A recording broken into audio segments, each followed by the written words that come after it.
보통 이렇습니다. 제가 십몇 년 했다 그러고 이러니까 머리 희끗희끗하고 뭐 머리 벗겨지고 배 나오고 이런 원장들을 상상하면서 오는 분들이 있는데, 저는 네거티브도 받아들입니다. 고객들이 불안해하는 요소들, 왜 부원장 많이 없냐, 네가 그렇게 실력 있는데. 그 실력이 있으니까 부원장이 없죠. 그리고 이제 양력 얘기를 하는 사람도 있어요. 양력 얘기, 프로필 얘기를 하는 사람들이 있는데, 물론 이해는 합니다. 여러분들이 예를 들면 시한부 인생이거나 암이 걸렸다거나 정말 목숨이 왔다 갔다 하는 중류나 산유나 문제가 있으면 어떤 교수한테 갈 때는 양력을 볼 것 같아요.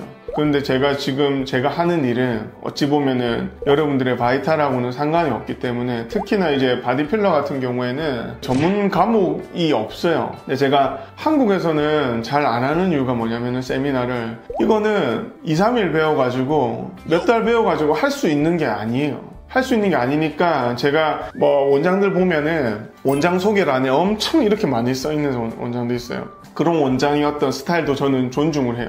존중하는데 저는 그냥 그걸 하지 않는다라는 거예요. 저는 그냥 제가 제 손끝으로 이렇게 나올 수 있는 결과들 전후 카페나 홈페이지나 인스타에 올리고, 그게 100줄짜리 프로필보다 제 케이스 100개 이상을, 100개가 훨씬 더 여러분들한테 저는 신뢰를 준다고 생각하거든요. 근데 요즘에 거의 없는데, 요즘 정말 간혹 가다가 원장 양력도 없네, 뭐 믿고 가나? 찾아보세요. 좀 제 양력 말고도 지금 어필해놓은 거 얼마나 많은데.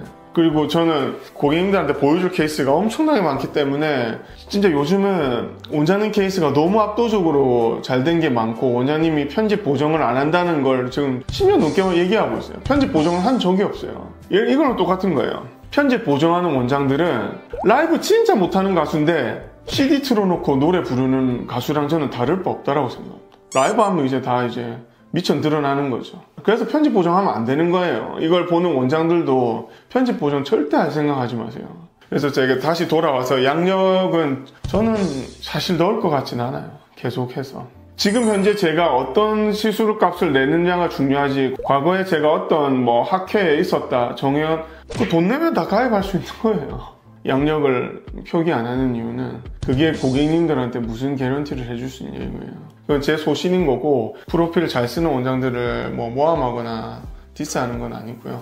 그러니까 이제 어떤 글을 보면은 전문의 아닌 병원은 가지 마라, 이런 얘기가 있단 말이에요. 근데 과연 그 전문의들이 지금 원장님처럼 이렇게 시술을 할 수 있느냐, 그리고 지금 미용 성형하는 병원들을 보면 어떤 전문의들이 많느냐, 진짜 고객들이 모르는 것 같아요. 이 한마디로 축약시킬 수 있을 것 같아요. 플라스틱 서저리에서 이제 PS 성형외과 출신 분들이 하는 얘기가 있어요. 이건 PS인 분도 제 말 부정 못할 거예요.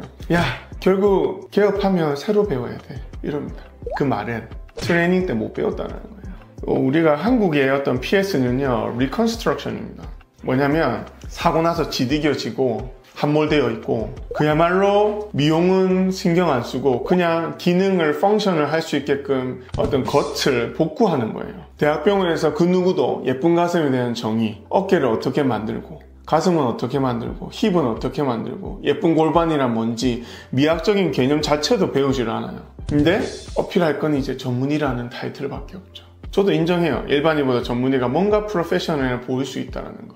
근데 그런 전문의 타이틀을 가지고 나와서 하는 게 리쥬란이고 울세라예요? 쌍꺼풀이에요? 대학병원에 그러면 쌍꺼풀 할 사람들 바글바글 해야죠. 왜 그러면 눈, 코 재수술하는 병원조차 대학병원이 선택을 못 받는 거죠, 그러면? 트레이닝 코스 때 그런 게 없잖아요, 사실. 솔직히 좀 얘기합시다.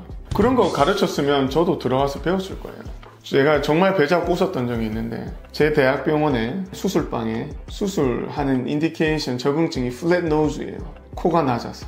웃기죠. 어떻게 해야 될지에 대한 미학적인 개념이 없는 거예요. 그냥 코가 낮아서 그냥 보형물 하나 쑤셔 넣으러 왔는데, 그건 대학병원에서 한 달에 한 번 있을까 말까 하는 케이스라는 거예요. 이해가 되시나요? 그러니까 이게 대학병원에 가서 어떤 미학적인 부분을 가지고 상담조차 불가능할 거예요. 그래서 전문의, 일반의 따지시는 분들 많은데, 물론 인정은 합니다.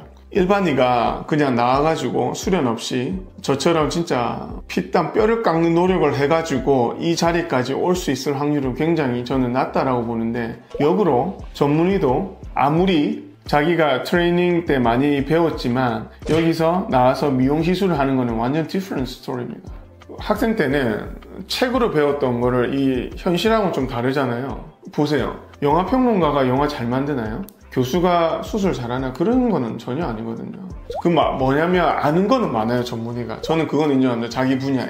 근데 미용에서 나오면 그게 완전히 달라진다는 거예요. 근데 그 전문의라는 타이틀이 신뢰를 주면 뭐 그런 병원만 가시면 되는 거고, 괜히 전문의가 아닌 병원들한테 가서 그런 얘기를 쓸데없이 할 이유는 없다라는 거죠. 그래서 전문의라는 게 아무런 타이틀을 보장해주지 못한다. 예를 들면 내시경 배우고 나온 전문의들은 내시경만 하거든요. 신경외과 배우고 나온 사람들은 뭐 머리랑 척추 쪽만 해요. 근데 우리가 재건의학을 한 어떤 리컨스트럭션만 배웠던 전문의가 나와서 하는 게 슬리프팅이고 울세라고 스킨부스터예요? 그거는 맞지가 않죠. 아마 자기 내면에서도 상당한 괴리감을 느낄 겁니다. 그래서 지금 이제 전문의 보드를 딴 원장이 뭐 볼 확률은 크지 않다라고 보는데, 아마 제 말을 듣는다면 아마 굉장히 공감을 하실 겁니다.